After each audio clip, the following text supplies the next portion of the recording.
Olá, gente. A gente vai aqui continuar nosso assunto, né, que é a Era Napoleônica, né? A gente vai aqui revisar um pouco daquilo que foi dito no encontro passado, né, sobre a Era Napoleônica. E aqui a gente viu, né, que durante a Revolução Francesa foi um período de grande intranquilidade, né, durante o processo. O golpe de 18 de Brumário marca o fim desse processo revolucionário, né, e o início da Era Napoleônica. A gente viu que a Era Napoleônica geralmente ela é dividida em consulado, império e governo de 100 dias. Né. Com relação ao consulado, né, o consulado no início ele era formado por 3 cônsules, né. A partir de 1799 a gente vai ter uma reforma na Constituição e hoje dessa Constituição vai eleger Napoleão como cônsul único, né, como primeiro cônsul único, né. O consulado era uma ditadura, né, na verdade, né, disfarçada de democracia, tinha visto isso tudo, né. A autoburguesia consolidou-se como classe dirigente, né, e as principais obras napoleônicas, nós temos aqui a recuperação econômica, a reorganização jurídica, nós temos aqui com relação à administração, né, a administração nós temos aqui centralização administrativa, com nomeação de funcionários de sua confiança, né, nós temos aqui a economia, criação do Banco da França em 1800, controlar a remissão de moedas. Na educação, nós temos aqui a organização do ensino francês, que é formar cidadãos para servir o Estado. Né. No direito, nós temos aqui a elaboração de códigos jurídicos, né. Um deles foi o Código Civil, né, o Código Civil Napoleônico. Esse código aspirava aos desejos da burguesia e com a igreja vai ser assinada a Concordata, né, em 1101. Tinha como objetivo fazer da religião um instrumento de poder político, né. O Papa, né, ele reconhecia o confisco da propriedade da igreja em troca do amparo do Estado. Eu estou indo rápido, né, porque a gente já viu isso tudo aqui. Só estamos aqui revisando. O sucesso de Napoleão fez com que ele ganhasse o título de cônsul único, né? Cônsul único, né? E ainda tinha o direito de indicar um sucessor. Aí vem a continuação mesmo, né? Que seria o Império. Então, o que foi acontecendo? Napoleão, valendo do sucesso do seu governo, né, em 1804, Napoleão realizou um plebiscito que previa o estabelecimento da monarquia, né? Então, o Napoleão queria virar rei, né? Então, ele era muito popular. Nesse plebiscito mais ou menos 60% dos votos, né, foram a favor, né, do retorno à monarquia, sendo que Napoleão foi o que indicado como o novo rei, né, imperador. Aí nós temos o início da fase imperial. Então, imediatamente, Napoleão conferiu o título de nobreza aos seus familiares, né? E aquela antiga nobreza, ela foi trocada pela nova nobreza, né? Dessa vez a nobreza era formada por uma corte de membros, né, da elite militar, né? Nós temos aqui construção de grandiosas obras, né? Um exemplo seria o Arco do Triunfo, né?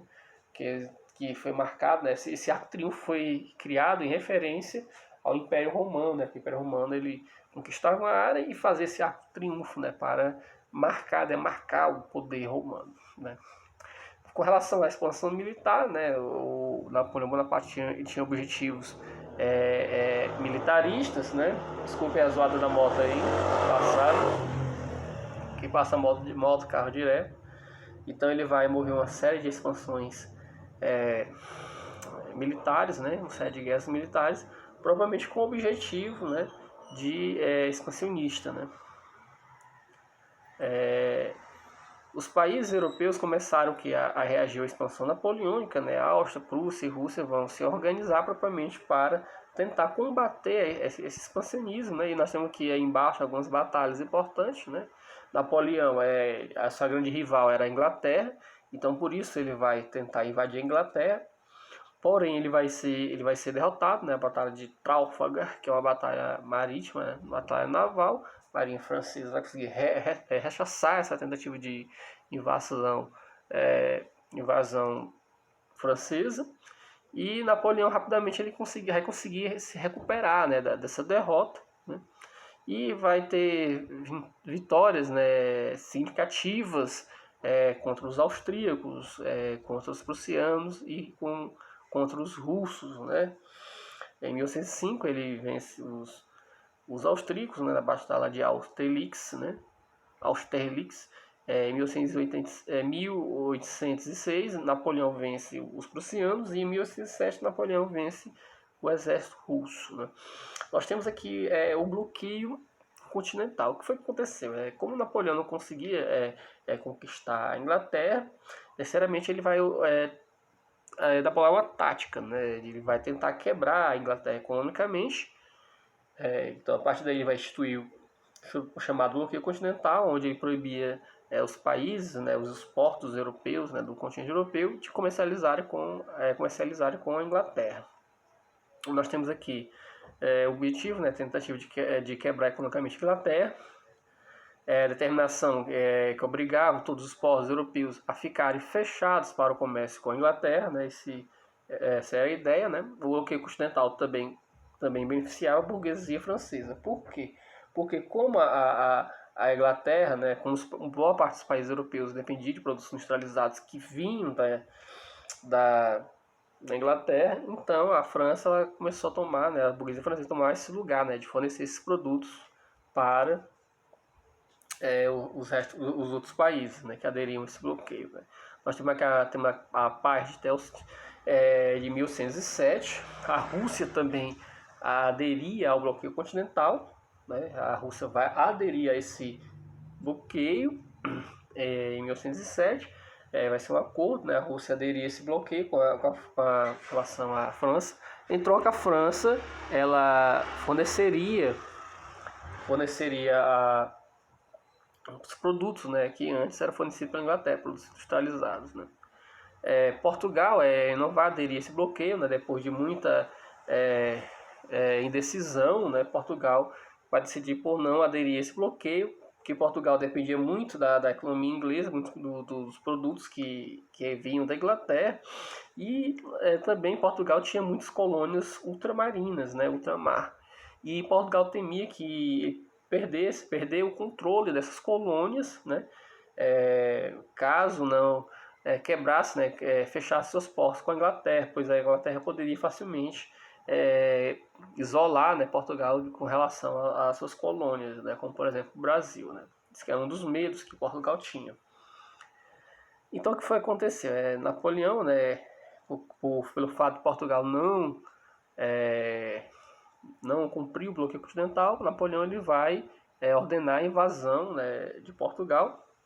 Portugal vai ser invadido e vai ter um episódio bastante interessante que vai ser a fuga da família real, né, e provavelmente eles vão fugir para o Brasil, né, que é um período interessante da história brasileira. Né. Nós temos aqui a crise do Império, né, crise do Império a partir de 1110. A política militarista de Napoleão começou a sofrer forte, né, contestação, né, então começa a entrar em crise, né, a questão do Império Napoleônico, né, é um império que a partir de 1112 vai ter a sua extensão máxima e vai ter vários problemas, né, provavelmente com relação, como está aqui, os milhares de soldados mortos nas campanhas militares. Então as pessoas começaram a sentir o peso, né, dessas pessoas, dos soldados que acabaram morrendo nessas campanhas militares, que essas campanhas expansionistas napoleônicas eram a custa de vidas de milhares de soldados. Né.